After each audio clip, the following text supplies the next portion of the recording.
Hi, என்னோட follower ஒருத்தர் வந்து இன்ஸ்டாகிராமில் கேட்டிருந்தாரு, நீங்கள் வந்து மினிமமாக ஒரு பட்ஜெட்டுக்குள்ளே பிஸ்னஸ் ஆரம்பித்தேன்னு சொல்லிட்டே இருக்கீங்க. பட் நீங்கள் எவ்வளோவில் ஆரம்பிச்சிங்கன்னு சொல்லவே மாட்டேங்கிறீங்க, அப்புறம் எப்படி எங்களுக்கு ஒரு கான்ஃபிடன்ஸ் வரும்னு சொல்லி கேட்டிருந்தாங்க. நான் யோசிச்சேன், கரெக்டு தான். சரி, ஓகே, நம்ம எவ்வளோ பட்ஜெட்டில் ஆரம்பிக்கும் போதுன்னு சொல்லி உங்ககிட்ட ஷேர் பண்ணிக்கலான்னு இந்த வீடியோ. ஸோ நோட் புக்கோடு வந்திருக்கேன். இப்போ பிஸ்னஸாக பண்ணலான்னு சொல்லி ஆரம்பிக்கும் போது என் கையில் இருந்ததை வச்சு தான் நான் ஆரம்பித்தேன்.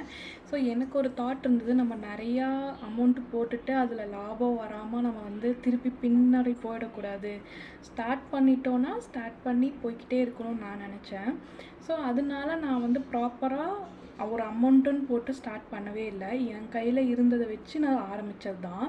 அதுக்காக பல்காகவும் நான் ஒரு அமௌண்ட்டு போடவே இல்லை. இப்போ நான் பார்த்தீங்கன்னா ஃபஸ்ட்டு நான் வந்து வாங்கினது எல்லாமே எனக்கு தெரியாமல் வாங்கினது. எப்படின்னா, ஒரு ட்ரே வந்து எங்கே பட்ஜெட் ஃப்ரெண்ட்லியாக இருக்குன்னு நான் பார்க்கல, எனக்கு தெரியாது. ஒரு சீடு வந்து எப்படி ஒரு பட்ஜெட் ஃப்ரெண்ட்லியாக வாங்குறதுன்னு எனக்கு தெரியாது. ஸோ வந்து நான் நிறையா காசு போட்டுறக்கூடாதுன்னு பயந்து கொஞ்சமாக வாங்கினேன் எல்லாமே. இப்போ நான் வந்து ஒரு 3 ட்ரே சேர்த்தியே 700 வாங்கினேன். ஸோ வந்து எனக்கு அதெல்லாம் ரொம்ப அதிக அமௌண்ட் வந்தது. அப்போ எனக்கு இப்போ தெரியும், இப்போ நானே வந்து 100 தான் ஒரு ட்ரே சேல் பண்ணுறேன். பட் ஆனால் நான் வந்து 700 3 ட்ரே வாங்கினேன். ஸோ வந்து 3 ட்ரேயில் ஆரம்பித்தது, ஒரு 100 கிராம் சீடில் ஆரம்பித்தது தான் என்னோடய பிஸ்னஸ். இப்போ பார்த்தீங்கன்னா 3 ட்ரே 700, 100 கிராமில் 5 சீடு வாங்கினேன், 500 அதுக்கப்புறம் நான் வாங்கினது பார்த்திங்கன்னா கொக்கோபீட்டும் வெர்மி கம்போஸ்ட்டும். இது வந்து நம்ம லோக்கல் ஷாப்லேயே வாங்கிக்கலாம். அதுக்கு ஒரு 300 வச்சுக்கோங்க, அவ்வளோதான்.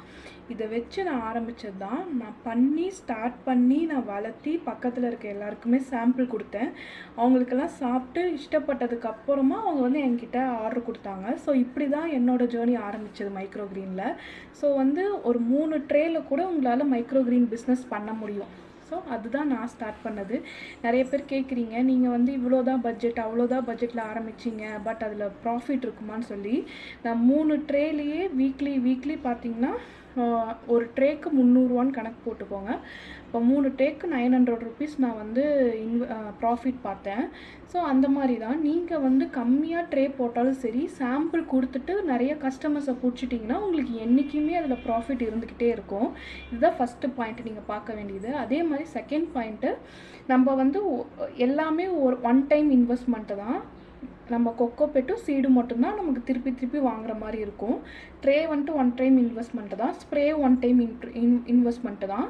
ஸோ நீங்கள் அதெல்லாம் பட்ஜெட் ஃப்ரெண்ட்லியாக எங்கே வாங்கணும்னு பார்த்து வாங்கிக்கிட்டிங்கன்னா உங்களுக்கு வந்து கம்மி பட்ஜெட்லேயே நீங்கள் மைக்ரோ க்ரீன் பிஸ்னஸ் ஸ்டார்ட் பண்ணலாம்.